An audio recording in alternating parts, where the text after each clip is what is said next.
Now we have one last important topic to cover in this section of the course, and that's finite state machines.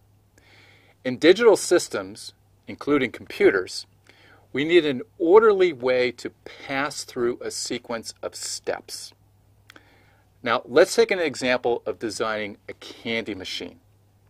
Now a candy machine passes through a predefined sequence of steps on the way to dispensing the candy for you. So when you walk up to the candy machine, it's in an initial state where it has no money and it's just waiting to receive some money. So now when you start putting money into the machine, it's progressing from one state, the initial state, to intermediate states on the way to getting to a final state where you have enough money for the candy and you've pressed the button where it dispenses the candy and then potentially gives you change.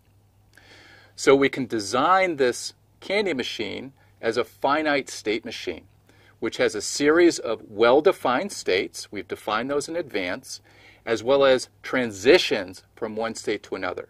So for instance, if I walk up to the candy machine and I throw in some money, then I will move from the initial state of having no money to a state of having some money. Now computer systems make wide use of finite state machines. So for instance, when we build our computer, we need to go through an orderly sequence of steps in order to handle every instruction. So we're going to receive an instruction in our computer, and then we're going to go through a predefined series of steps in order to complete that instruction.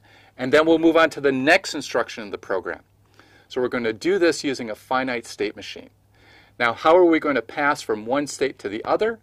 Well, we've already introduced the clock. We have this periodic signal called the clock, and on every tick of the clock, we're going to potentially move from one state to the next. So let's get into it.